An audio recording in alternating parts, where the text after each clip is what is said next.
What would you say are the specific top 3 policies that have actually destroyed California? In one of the books I wrote, I outlined a scenario, which was that I used to come here via Forest Lawn Drive, which is a long stretch of highway which runs along the cemetery. And it's kind of long. You guys may know it, and it doesn't have cross streets and stuff in it. So people tend to speed on Forest Lawn Drive because it's just long. And it's actually there's rarely any traffic on it. And people in LA, like when there's no traffic, they're like, all right, let's make up a little of this time. So the scenario is this: I would drive down Forest Lawn Drive. I would see on one side of Forest Lawn Drive a motorcycle cop who would back his bike up a driveway in a shaded kind of wooded area near the Jewish cemetery, which is next to Forest Lawn. And he'd be back there and he'd have his radar gun out and he'd be waiting for citizens to speed, you know? I'd see him pull over soccer moms and minivans, you know, because inevitably they're going 57 and it's 45 and they get pulled over. Okay, fine. On the other side of Forest Lawn Drive was many illegals selling flowers that they bought downtown to sell without a business license or any form of anything, just cash and carry. On the other side of the streets, a bunch of illegals selling flowers to people who are going to visit their dead Nana in a mausoleum. The city of Los Angeles, and in general California is this way, has no interest in the illegal activity on one side of the street. That's illegals here engaging in illegal behavior. Now, there is a florist up the street, and that person has to have all kinds of insurance and pay all kinds of taxes, and it's going to get sued by an employee for wrongful termination, and OSHA's going to get involved and stuff like that. They will be vigorous, very vigorous compliance for the taxpayer, and it'll be very vigorous for the soccer mom. But the illegal, no problemo. If you go to SoFi Stadium, you can buy shots of tequila outside of SoFi Stadium while illegals sell you Tecate beer and ghetto dogs next to cops who are doing security. The city has declared a war on taxpayers and regulated them to death. But if you'd like to just sell food illegally, you can pop up on any corner or do whatever you want. And they walk right past those people and they never shut them down and they never send them a summons. And the city council agrees with this. They agree that you should be regulated out of business and taxed out of business. But if you want to create a street black market where you sold food, you can do it. And by the way, every time you send a health inspector over to my business, you're doing it under the guise of safety. Except for you don't have problems with people just cooking whatever food they want on a sidewalk and just selling it to people. No thoughts. So once the city, San Francisco's done this, and LA's done this, once you essentially look the other way for homeless or junkies or illegals or criminals or whatever that is, and you shine a spotlight on taxpayers with over regulation and over permitting and every trying to manage every grain of your life versus illegals go do whatever you want, or homeless go shoot up wherever you want or sleep wherever you want, then you've lost it. And LA, yeah. LA's there, San Francisco's there. It's the difference. Look, if you're not a taxpayer and you don't have a checking account, whatever city you're in, they're not going to be nearly as interested in you as they are in the people who have a checking account and pay taxes. The people that can be compliant, basically. The people that are compliant. The people that are compliant are paying them. So it's like, okay, who do you make money on? Like when you're a city and you need to keep the lights on in the city. Okay. Who who do you go to? Well, I would go to Mark Garagos or Adam Carolla because those guys have businesses and we could charge them for, we charge them for a permit and we could charge them taxes and we could charge them land taxes or business taxes or whatever. Oh, okay. What about homeless guy with a load of shit in his pants over there? Well, that guy costs us money. He doesn't have anything. He costs us money. So you'd have to take him somewhere and incarcerate him or process him or put him in a housing or something. So that guy costs us money. These guys make us money. So then they went, well, why don't we focus full time on these guys? Because they make us money. Whereas the illegals and the homeless and the junkies, they cost us money. So you go, okay, well, that sounds like a plan. But you focus too hard on these guys start flourishing in terms of numbers. And then these guys go, fuck it, I'm moving to Nashville. Because I'm tired of you being up my ass if you're not going to do anything about these guys, because I'm running a business and these guys are camping in front of my business. And you guys want me to pay your taxes for my business, but you will not do anything with these guys. And when that starts, that's the beginning of the end of a society. Do you think it's reversible? Yeah. Everything's reversible. Do you think it's realistically going to be reversed?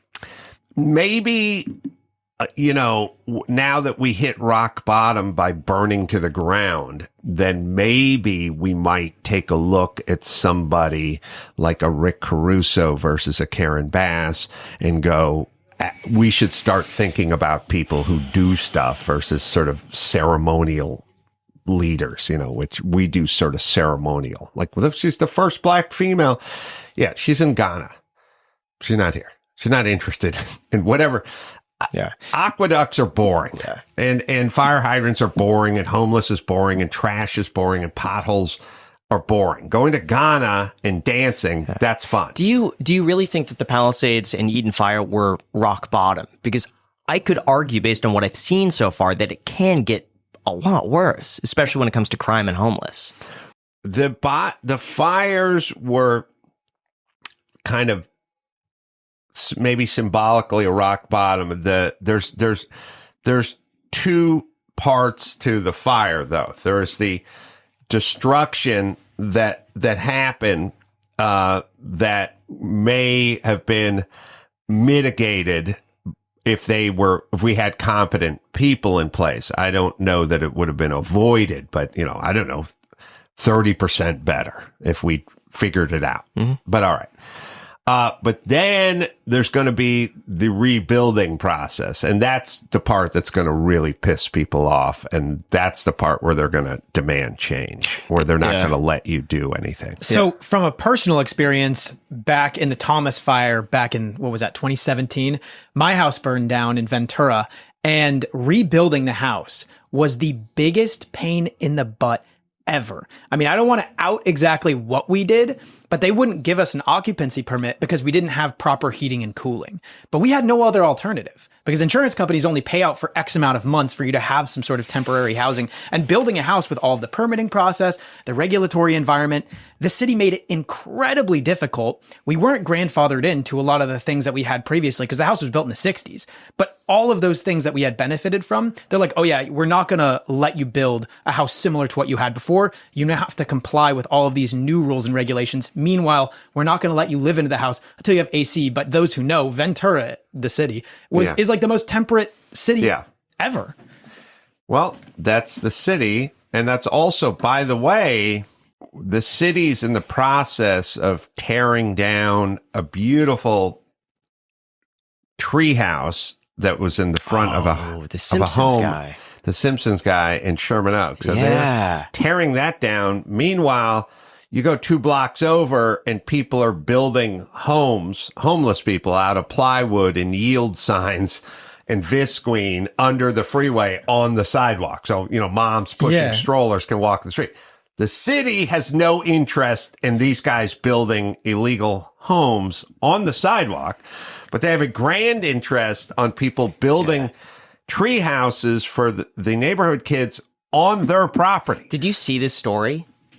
No. The treehouse story? It is insane. This guy, like 30, 40 years ago, was one of the guys from The Simpsons made this treehouse, beautiful treehouse in the tree. And it's been there, I think, since like the 1980s, 70s. No, I think it's 20 years 20, plus. 30, 20 So it's been there, but the city now says he needs to comply with like zoning regulations for the treehouse. He has to pull permits. He needs to do like ground structural testing of the treehouse. He spent $50,000 defending this in court, and it's about to go to a jury. And he says, you know what, I give up. I don't want to spend another $50,000 defending myself in a jury just to have the chance of keeping the treehouse. That's incredible. It's a treehouse. There it is right there. Yeah, I see it. That's beautiful. It's cool. It's known as a landmark in the area. Jack, we could drive by it. I would love to see it. Yeah, we could film some. You can. My friend, he has a house in a really nice part of Los Angeles. Right next to his house is a 2-story tent. He's lived in that house now for a couple years. Every single time I drive to his house, you have this massive like tent mansion, which obviously don't hate me, but like it looks really nice, and the person there is very aggressive. Every time I drive by, this has happened not every time, but quite a few times, they'll come out of their tent and like start like yelling things. I've seen them yelling at people, pedestrians on the sidewalk, like obscenities. It's not a good situation. But this person, no one stopped them from living there, and it's like I said, like a full-on massive house. Well, so what we just did is sort of illustrate with the tree house, which the city is very vigorous about and needs to come down, versus the shanty house, which they have no interest in because that guy is an empty bag. He has no money to give them. Now, my feeling is you have to pick a lane as a city. You can either not, here's optimal and then unacceptable. Optimal is places where you would take down the shanty town that is built under the freeway overpass or built on the freeway or whatever in the LA River. Optimal is that the city would enforce that and take down those dangerous structures where people deal drugs and insane people live. All right, take those down. And their policy toward a guy who built a treehouse on his own property would be the guy's paying taxes, people seem to like it, and it looks good from here. He's an American, leave him alone. It's his property. Okay, that's optimal. Middle ground is, look, we're going to let that guy in his visqueen plywood house build on a sidewalk, but if you want to build a tree house, I guess that's your business. At least we're consistent. He'll build something, you'll build something. We won't get involved. LA is the worst, which is not going to do anything about the plywood house on the sidewalk. Full weight of the law on homeowner and taxpayer. That's why people leave. And they don't get it, and they somehow think it's progress or something, but the bluest cities are the toughest on taxpayers and the easiest on criminals. So if you were governor, what would you change? The first thing would be the regulatory system. You can't make it impossible to build or start a business or whatever because of the regulatory. So overregulated that people just physically leave. Like that would be number one. Number two, I wouldn't let a handful of nut jobs like the Coastal Commission sort of dictate what's going on all up and down the coast of California. You have 8 or 9 crazy partisan nut jobs canceling billion-dollar projects for desalination plants and things like that because there's a handful of partisan hacks who are angry at their stepdad and they're gonna ruin everything for everyone else. That would be it. I would basically do what the movie industry did, what Hollywood did, is Hollywood had runaway productions. So Hollywood did what every Los Angeles and everything California did, is they just got greedy with everything. So you couldn't shoot a film in Hollywood. All of the actors, all the directors, all the producers, and all of the crew and everything that supports filmmaking lives in Hollywood. And they all went to New Mexico, Atlanta, Prague, or whatever, because they couldn't afford. It was cheaper to move everyone to New Mexico and shoot in New Mexico. And now Atlanta and New Mexico, they have this burgeoning movie industry with all this tax they're building revenue. one in Las Vegas right now, actually. They're trying to get the tax credits. Right. Okay. So at some point, the mayor of Los Angeles, they never say greedy. They just went like, oh, we made a few mistakes and we'd like you to come back because we miss the tax base and we miss all the ancillary business and support. We miss the money. So, you know what? We've rethunk some of our things about permits and unions and taxing, and we want to make it more hospitable for you guys to come back and make your movies here. And that's fine. That's a correction. And they made a correction, but it's really hard when Tyler Perry builds 17 million acres in Atlanta to just get Tyler Perry to come back to Los Angeles. They forced these guys to leave. So Gavin Newsom, well, not Gavin Newsom, he's retarded, but if I was the governor, I would go, why are all the car manufacturers leaving? Like, why is everyone taking their corporate headquarters? Like, where are they going and why are they going? And let me get the word out. I want to make things friendlier for them.